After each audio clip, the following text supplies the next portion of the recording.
ओम शांति। प्यारे भाइयों और बहनों, प्यारे मीठे बच्चे बाबा के, कैसे हो? अब एक और तो ईश्वरीय सेवा का कार्य तेजी से बढ़ रहा था। जन जन को शीघ्र ही प्रभु संदेश मिल रहा था, और दूसरी ओर रूढ़िवादी लोग जो पोथियों की काली पंक्तियों में अड़े हुए थे, विरोध करने लगे थे। विरोधियों में बहुत से ऐसे गृहस्थी लोग भी सम्मिलित थे जो ब्रह्मचर्य व्रत का पालन नहीं करना चाहते थे, और इस व्रत के लिए कृत संकल्प अपनी अपनी पत्नी पर दुर्वचनों, कठोर हाथों, डंडों अथवा लोहे की छड़ों और खुरपी इत्यादि से भी प्रहार करते थे। और जब शोर मचने पर पड़ोस के लोग इकट्ठे होते अथवा जब कभी कहीं संस्था के बारे में चर्चा होती, तो वे अपनी वासना पर नियंत्रण न कर सकने की कायरता का परिचय देने के बजाय इस ईश्वरीय विश्वविद्यालय की निंदा करते थे। कोई कहता, इस संस्था में तो जादू है, जो वहां जाता है वो वही का हो जाता है, इसलिए अपने घर के किसी भी सदस्य को वहां जाने नहीं देना चाहिए। अन्य कोई कहता, अरे भाई, ब्रह्मा कुमारियां तो पति पत्नी को भाई बहन बनकर रहने की शिक्षा देती है। कुछ तो दोषारोपण करते हुए यह तक भी कह देते, अजी ये तो पथ भ्रष्ट लोग हैं, और ये बाहर से ही दिखावे के तौर पर लोगों को ब्रह्मचर्य पालन के लिए कहते हैं। कुछ ऐसे भी लोग होते हैं जो कहते, ना जाने किस धर्म के लोग हैं, या ये किसी भी धर्म के नहीं है, ये तो अमेरिका की सरकार के एजेंट मालूम होते हैं। धर्म की आड़ लेकर ये उन्हीं के लिए गवाह का कार्य करते हैं। इन्हें खर्च के लिए पैसे तो अमेरिका से ही आते हैं। इतना ही नहीं, कुछ लोग तो कड़ी धमकियां भी देते। वे कहते, हम आपके सेवा केंद्र को आग लगा देंगे और इस ईश्वरीय विश्वविद्यालय को जड़ से उखाड़ देंगे। जिन लोगों ने धर्म को अपना पेशा बना रखा था, वे ऐसे लोगों को खूब भड़काते। अत्याचार और पाबंदी। लोगों की इस प्रकार की बातें सुनकर कितने ही लोग इस ईश्वरीय विश्वविद्यालय के संपर्क में आने में संकोच करते, और अन्य कई पुरुष जन तो अपने परिवार की महिलाओं पर सेवा केंद्रों पर आने के बारे में कड़ी रोक लगा देते।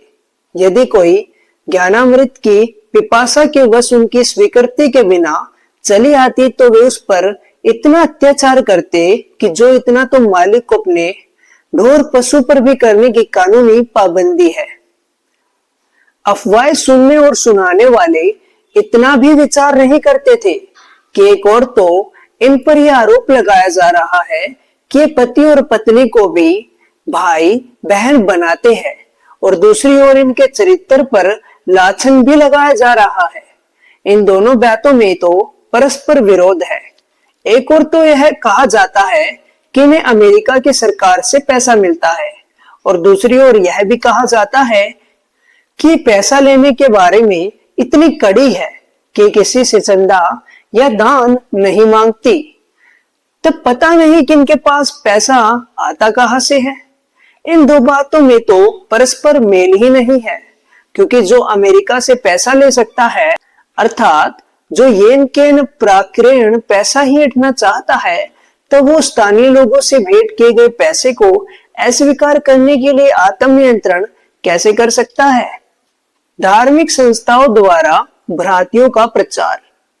कुछ एक स्वार्थी संस्थाएं तो पुस्तिकाओं या पम्पलेट्स के रूप में ये निराधार बातें भी प्रकाशित करा के जगह जगह हजारों की संख्या में बांटती थी कि दादा लेखराज पहले एक साइकिल मरम्मत की दुकान किया करते थे। वे मेरठ में माया देवी नाम की एक स्त्री को लेकर भाग गए ताकि पुलिस उन्हें पकड़ ना ले। बाद में उन्होंने कोलकाता में जाकर जादू सीख लिया, और तत्पश्चात उन्होंने कितनी ही भोली माताओं को गुमराह करना शुरू कर दिया।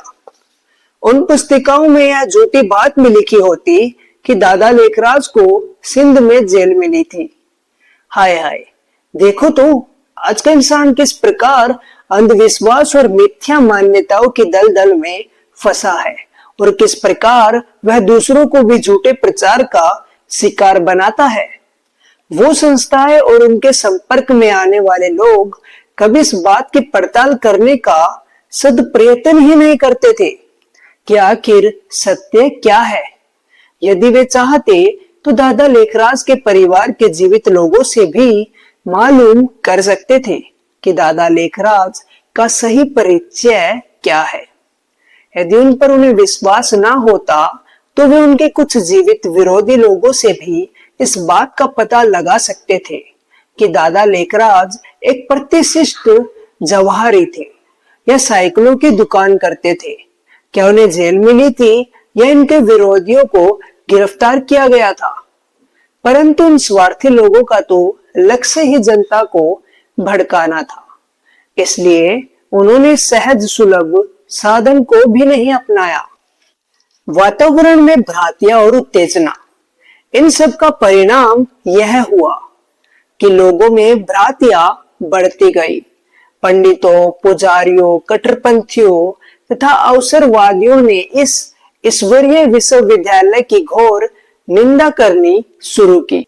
यद्यपि उन्हें सोचना तो चाहिए था कि ये ईश्वरीय संस्था देश की माताओं, बहनों व कन्याओं में एक नई जागृति, एक नई चेतना लाकर फिर से भारत के भाल को उज्जवल बनाने का महान कार्य कर रही है, और कि ये ब्रह्मचर्य की पालना, आहार विहार की शुद्धि तथा संयम, नियम और साधना व सदाचार और सात्विकता की प्रबल प्रेरणा देकर ग्राम ग्राम में शंख ध्वनि करके भारत में एक श्रेष्ठ समाज का निर्माण कर रही है।